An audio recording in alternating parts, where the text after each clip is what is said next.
আসসালামু আলাইকুম গাইস, সবাই কেমন আছো? আশা করি সবাই ভালো আছো। আজকে তোমার দেখাবো বাটার চিকেন কিভাবে রান্না করতে হয়। এখানে আমি একটু টক দই নিয়ে নিয়েছি। টক দই নিয়ে নেওয়ার পরে একটু বাটার দিয়ে দেবো।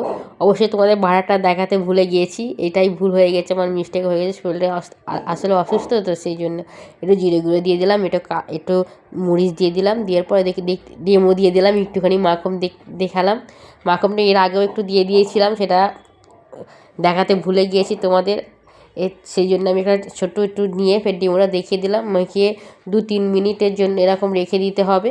রেখে দেওয়ার পরে আমি এদিকে একটা হাঁড়ি নিয়ে নিয়েছি। হাঁড়ি নিয়ে নেওয়ার পরে মোর উপরে সাদা তেল দিয়ে দিয়েছি। সাদা তেল দিয়ে দেওয়ার পর একটা তেজপাতা, গরম দারচিনি আর একটু এলাচ দিয়ে, ছোটো এলাচ দিয়ে দিয়েছি। দিয়ে দেওয়ার পরে পেঁয়াজ দিয়ে দিয়েছি। পেঁয়াজটা একটু লাল করে ভেজে নেওয়ার পরে আমি একটা শুকনো লঙ্কা দিয়ে দিয়েছিলাম।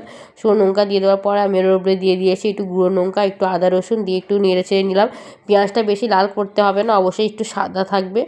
ওদিকে দিয়ে দেবো এক এক করে চিকেন দিয়ে দেবো। দেখতে পাচ্ছ চিকেনটা আমরা দিয়ে দিচ্ছি, ম্যারিনেট করা চিকেনটা।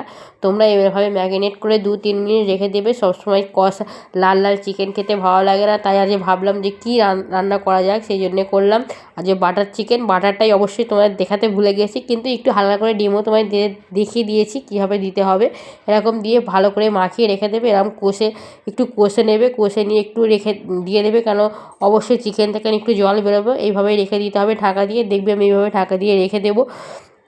একটু ভাজা ভাজা করে নেবো। দেখতে পাচ্ছ একটু ভাজা ভাজা হয়ে এসছে, এরকম ফের আবার এভাবে কষে নেব। অবশ্যই তোমরা আমার চ্যানেলটাকে সাবস্ক্রাইব করবে, লাইক করবে, শেয়ার করবে। এদিকে একটু জল দিয়ে দিলাম, জল দিতেই হবে অবশ্যই চিকেনটা সেদ্ধ করার জন্য। এইভাবে আমি জলটা দিয়ে আবার নাড়াচাড়া করে নিয়ে নিলাম।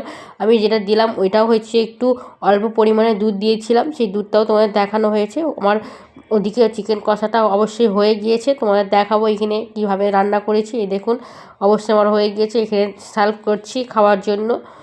দেখতেই পাচ্ছ কত সুন্দর কালার এসছে, বেশি লাল হয়নি, অবশ্যই কালারটা খুব সুন্দর হয়েছে।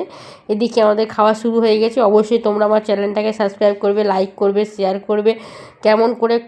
কেমন করছি সেটাও আমাদের কমেন্ট করে বলবে।